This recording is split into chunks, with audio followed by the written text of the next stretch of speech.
এই সকল জামাত শিবির চক্রদের যেমন ধরা দায়িত্ব আমাদের কাজ, আবার কেউ যদি নিরাপত্তাহীনতায় ভুগে সেটা আমরা জানার পরে আমাদের নৈতিক দায়িত্বটাই হচ্ছে তাদেরকে সেফলি নিয়ে আসা।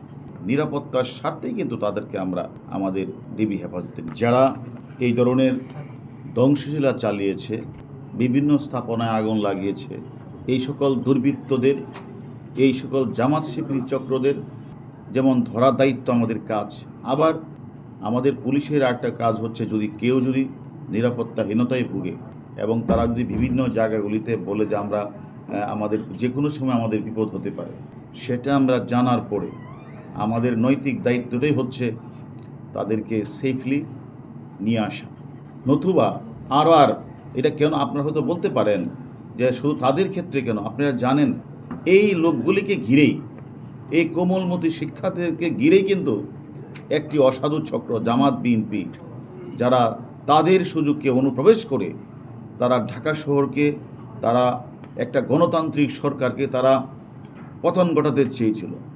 তারা রাষ্ট্রের সবচেয়ে গুরুত্বপূর্ণ স্থাপনাগুলিতে তারা আগুন লাগানোর চেষ্টা করেছিল পূর্বকল্পিতভাবে।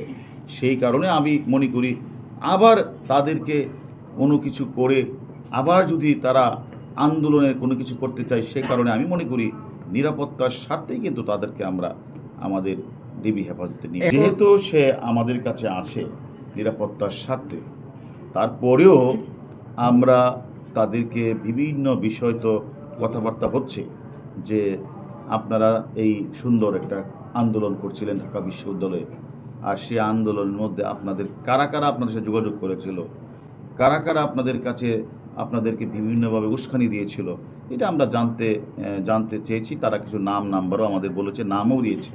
যারা ফেসবুকে লেখালেখি করে অনেকের নাম্বারকে ঘিরে অনেকে কিন্তু বিভিন্ন ধরনের গুজব ছড়াচ্ছে। এটা আপনারা লক্ষ্য, যে আমি বাংলাদেশ থেকে পালিয়ে গেছি, এই গুজবও দেখছেন আপনি না? এটা কি বিশ্বাস করছেন?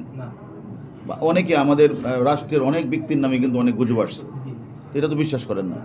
তাহলে এটাও বিশ্বাস করার কোনো কারণ নাই যে আমরা সিকিউরিটির স্বার্থে যাদেরকে আমরা এনেছি তাদের নিয়ে যদি কেউ গুজব ছড়ায়, সেটা আপনারা বিশ্বাস করবেন না। গুজবেই তারা এই গুজবটা ছড়িয়ে তারা তাদের ভিউ বাড়িয়ে তারা কিছু টাকা ইনকাম করতে চায়, এটা আপনারা বিশ্বাস করবেন না। আমরা এখনও এ ধরনের কোনো মানে পরিবারের পক্ষ থেকে কোনো আবেদন পাই নাই যে বা আমাদের কাছে কেউ কিছু বলে নাই। আমরা বিষয়টা বলেছি যে আমরা যেখানে যাক তার তো সিকিউরিটি দরকার। আমরা সিকিউরিটির স্বার্থে, নিরাপত্তার স্বার্থে তাদেরকে আমরা এনেছি এবং আমরা তাদেরকে ওই আন্দোলন সম্পর্কে টুকটাক জিজ্ঞাসাবাদ করেছি।